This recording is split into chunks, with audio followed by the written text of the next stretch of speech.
আসসালামু আলাইকুম সুপ্রিয় দর্শক ও শ্রোতা, আশা করি সবাই ভালো আছেন, সুখে আছেন এবং নিরাপদে আছেন।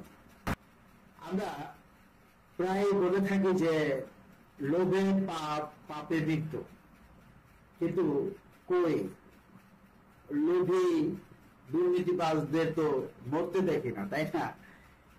এই মৃত্যুটা হচ্ছে তার সম্মানের মৃত্যু, তার স্বাভাবিক জীবনযাত্রার মৃত্যু, সব কিছু থেকে সে স্বাভাবিক পরিস্থিতি থেকে, মানবিক জীবন থেকে সে বিচ্যুত হয়ে যায়।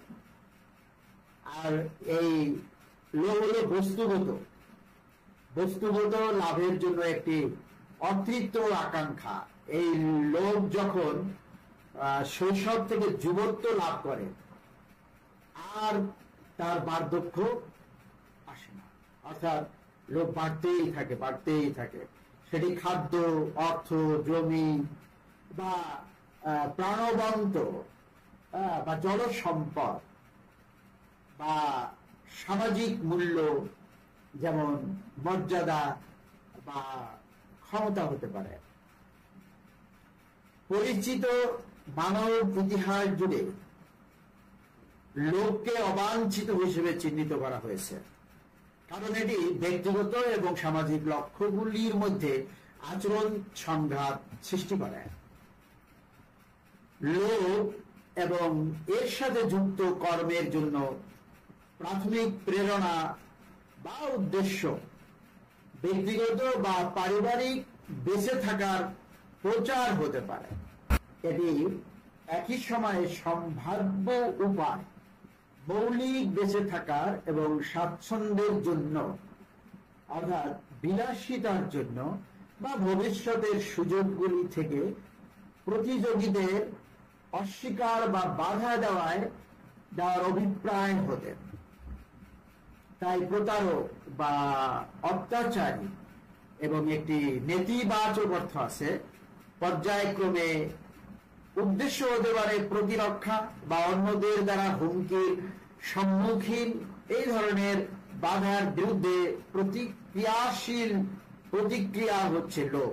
কিন্তু উদ্দেশ্য নির্বিশেষে লোভ সম্প্রদায়ের সম্পদের অ্যাক্সেস বা বন্টনের একটি বৈষম্য তৈরি করতে চায়। ধর্ম নিরপেক্ষ মনস্তাত্ত্বিক ধারণা হিসেবে লোভ হল একাধিক চাহিদা অর্জন বা অধিকার করার একটি অত্যধিক ইচ্ছা বা আকাঙ্ক্ষা। এটি আরো কিছুর জন্য একটি অতৃপ্ত আকাঙ্ক্ষা দ্বারা চিহ্নিত করা হয়।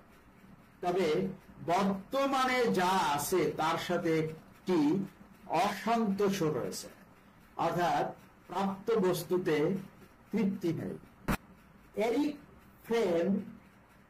ফ্রম লোভকে একটি অতল গর্ত হিসেবে বর্ণনা করেছেন, যা কখনো সন্তুষ্টি না পেয়ে প্রয়োজন মেটানোর সীমাহীন প্রচেষ্টায় ব্যক্তিকে ক্লান্ত করে তোলে। মানে অতল গর্ত, এই গর্তে যতই সম্পদ অর্থ লেখা হয় না কেন, এই গর্ত কখনো পরিপূর্ণ হবে না, ভরে যাবে না, অর্থাৎ অতৃপ্তি আসবে না। সম্পদের আকাঙ্ক্ষা, ক্ষুধা। একজন ব্যক্তি লোভী হওয়ার প্রবণতা একটি ব্যক্তিত্বের বৈশিষ্ট্য হিসেবে দেখা যেতে পারে, যা পরিমাপ করা যায়। এই ধরনের পদক্ষেপের সাথে লোভ আর্থিক আচরণের সাথে সম্পর্কিত।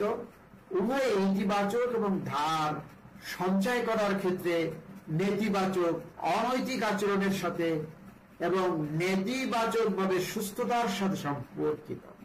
অর্থাৎ এই লোভী ব্যক্তি মানসিকভাবে সুস্থ নয়।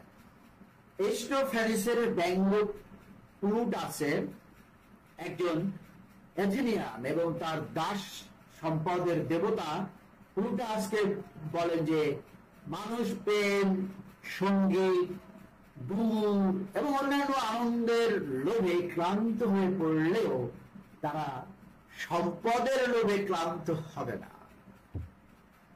রোমান স্টোইক এপিক টেপাচ ও লোভের বিপজ্জনক নৈতিক পরিণতি দেখেছিলেন এবং তাই লোভীদের পরামর্শ দিয়েছিলেন যে তিনি জ্বরে আক্রান্ত ব্যক্তির মতো না হয়ে সম্পদের আকাঙ্ক্ষা ছেড়ে দেওয়ায় গর্বিত হন যে তার পেটে পান করতে এটা পারে না।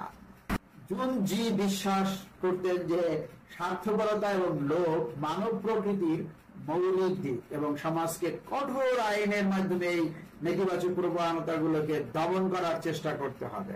সেন্ট টমাস একুইনাস বলেন, লোভ ঈশ্বরের বিরুদ্ধে একটি পাপ, যেমন সমস্ত নশ্বর পাপ যতটা মানুষ অস্থায়ী জিনিসের জন্য চিরন্তন জিনিসের নিন্দা করে। তিনি আরো লিখেছেন যে লোভ প্রত্যক্ষভাবে প্রতিবেশীর বিরুদ্ধে একটি পাপ হতে পারে, যেহেতু একজন মানুষ বাহ্যিক ধন সম্পদের অত্যধিক পরিমাণে অতি প্রাচুর্য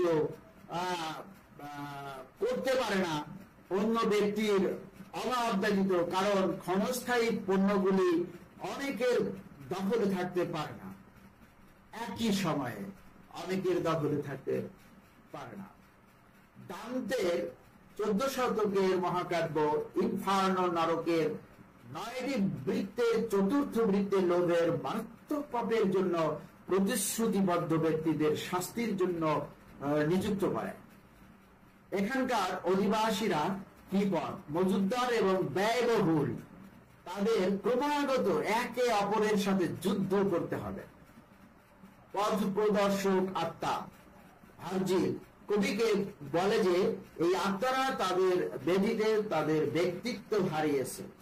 সেই অজ্ঞান জীবন যা তাদের আগে জঘন্য করেছিল এখন তাদের অন্ধকার করে তোলে এবং সমস্ত জ্ঞানের কাছে অদৃশ্য।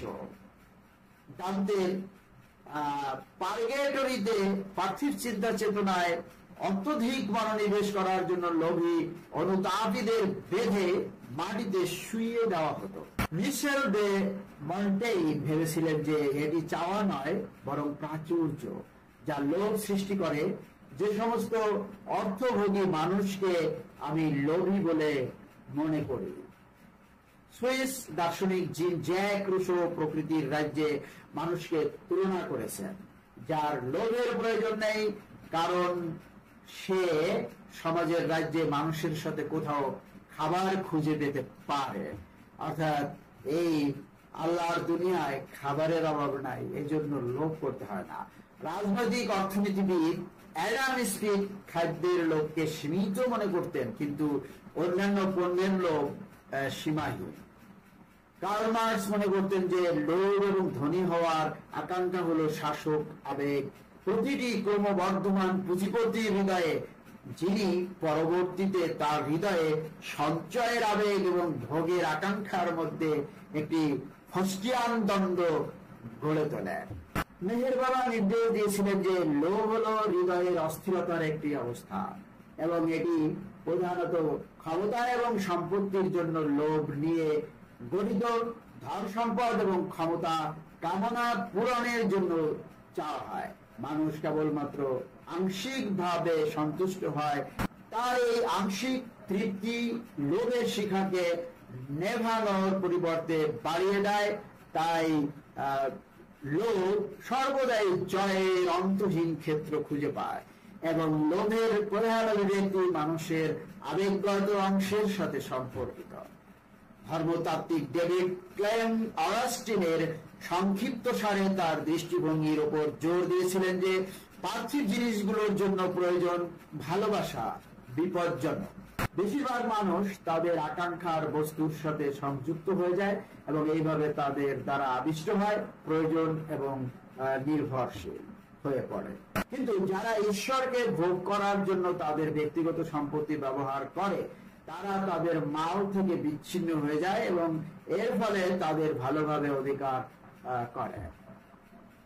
ময়লা ফেলা এবং উপকরণ বা বস্তুর মজুদ করা, চুরি এবং ডাকাতি, বিশেষত সহিংসতা, প্রতারণা বা কর্তৃত্বে কারসাজির মাধ্যমে লোভ দ্বারা অনুপ্রাণিত হতে পারে এমন সমস্ত কাজ।